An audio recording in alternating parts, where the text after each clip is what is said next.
Sa pula, text F Pula, space, your message, and send to 2346. Para sa puti, text F Puti, space, your message, and send to 2346. 10 lucky registered texters ang pwedeng manalo ng 300 peso load daily. Para mag-register, text F Reg, space, nickname, name, address, birth year, gender, and send to 2346. Ang sinasabi pa ngayon ni Ate Lucy, traidor daw si Arlene dahil nga sinabi kay Rosalita. Gaano na ba kayo katagal na magkakilala ni Lucy? Eh kasi naman po, yan, sinabihan ko na siya nung araw, natigilan niya na yung ginagawa niya. So alam nyo rin na nanliligaw yung Jenny. Kaso naman, matigas ang ulo niyan, doon pa sa pinagpapahinga namin sa tindahan. Ay naku, Lucy, tumigil ka nga! Kayo, lahat ng mga Alam ka naman binibigay na pusintahin kita. bakit ganyan ang Alam ka naman pusintahin ginagawa kita. ko sa'yo? Intindihin mo ako. Ba't ginagawa mo pa sa akin yan? So bakit mo nasabi, Lucy? Ano ang ginagawa mo sa binibigay ko sa'yo? Anong ginagawa Okay. mo sa lalim ng lamesa? Dalawa kayo na hangton.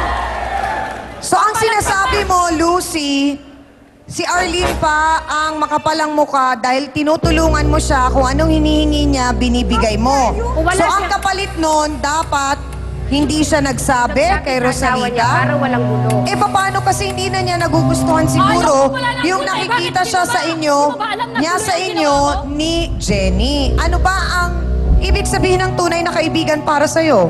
Yung boyfriend niya, magtatawag sa akin, sinasabihan ko pa siya. Oh, kung magkikita sila, imimit ko pa sila. Yan ang tunay na kaibigan. Yan din gumagawa rin naman Okay, ang tanong ko, yung boyfriend ba ni Arlene may asawa din na 20 years na? Ano na po yung asawa niya ay patay na. May pension po siya. Okay, so sa makatuwid, kahit paano, lumalabas yung dinedate niya ay biyudo. Biyudo. Okay. So, lumalabas, binata. Opo, Ganun po. opo. Oh, pinagkaiba po, kasi yung boyfriend niya, biyudo. Yung sa inyo pong katagpuan niyo sa lamesa, Asawa. 20 years ng kasal, di niya inisip yun. Ano magagawa ko sa akin nung mali yung asawa? Ang magagawa ko, Ano dito ka? lang, Ano ka? napuso. Kaluluwa? Walang magagawa? Kahit na. Ano ka? Kaluluwa? bakit po ninyo nasabing wala kayong Napamahal magagawa? ako kay Jenny. Napamahal ako kay Jenny. Lahat ng Napamahal nagustuhan kahit ko, alam mo ayaw ko sa asawa ko. Kahit Doon ko alam mo may nabali. asawa, 5 anak. Malapit lang ang bahay namin sa palengke. Kahit alam mo, napakasal ka ng lagay na yun. Anong Nasaan na po sinasabi? si Leo ngayon?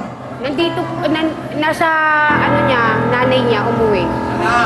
Nalaman na niya ang naging pangyayari. Opo. Anong sabi sa'yo? Nagalit po siya. Ay, siyempre, alam ka naman natuwa. Paano mo ipinaliwanag kay Leo? Dahil sabi ko naman sa kanya, alam mo naman yung pangangailangan ko. Gabi-gabi hindi ka umuwi. Sa umaga Grabing puyat ka. pangangailangan yan. Anong klaseng nga siya? Umaga puyat siya. Anong klaseng hinaharap yan? Anong klaseng sa ilalim ng lamesa, yung pangangailangan mo hindi inabot sa palengke Ay, pa? naku. Hindi kaya po ang nangyari, Ate Lucy, talagang nagkahulugan na kayo ng loob ni Mang Jenny dahil kayo ang madalas na magkasama. Yun na nga po.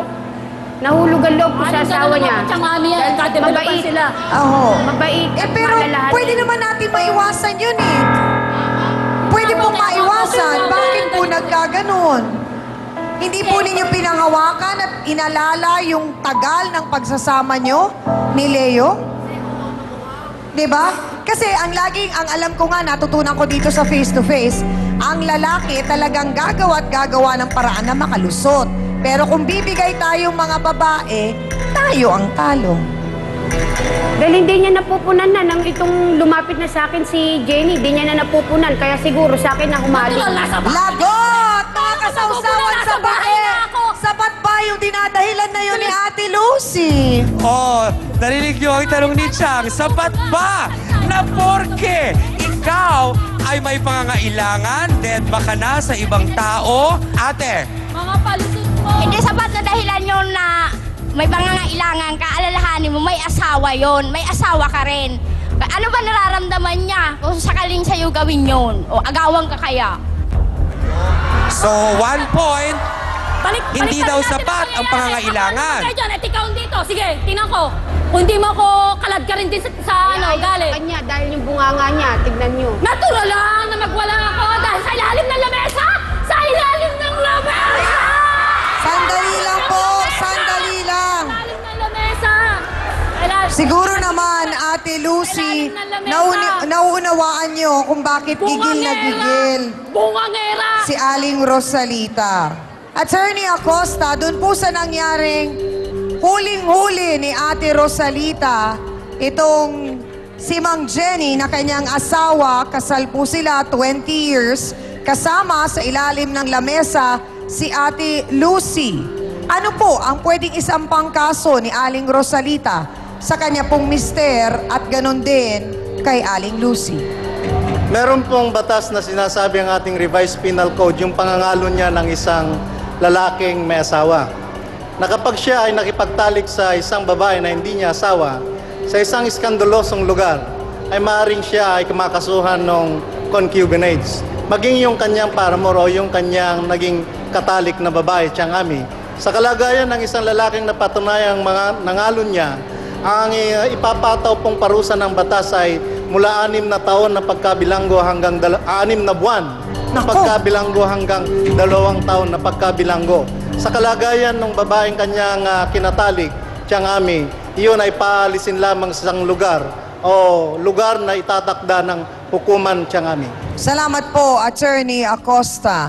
Nabanggit nga po kanina ni Ate Lucy na isa ito sa mga barangay tanod na rumesponde sa kaguluhan nung araw na yon sa palengke. Pero imbis na umawat, nagulat siya dahil nakita niya na kinakasama pala niya ang dahilan ng gulo. Ano kaya ang ginawa niya? Narito po, si Leo Masano. Pasok!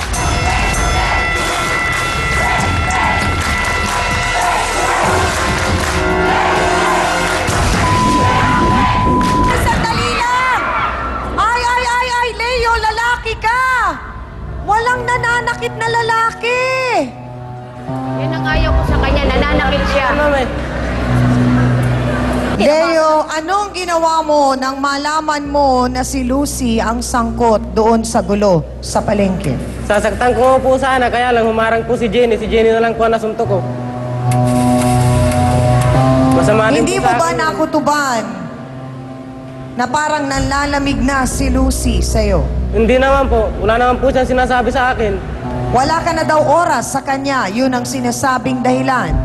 Pag-araw naman po, nasa bahay naman po ako. Gabi lang po ako nagdo-duty. Sa palagay mo, nagkulang ka o siya ang nagkulang? Hindi naman po ako nagkulang eh. Ang mga kwento pa ni Kuya Leo at abangan natin ang asawa ni Rosalita, si Jenny. Makakausap natin dito po sa Face to Face.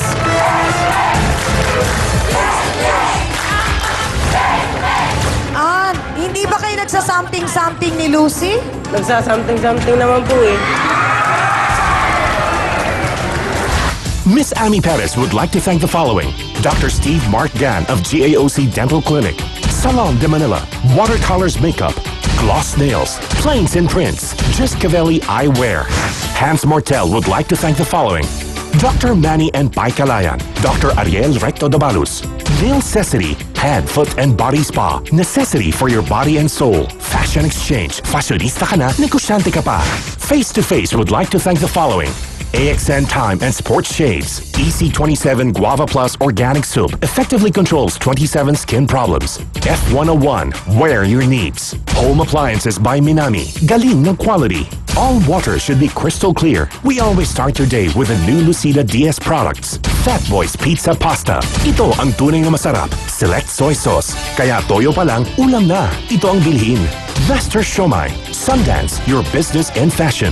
Your partner in style. Prime Rocks Bleach. Ang bleach na di masangsang. Mabisa na, mura pa. Gawang Pinoy.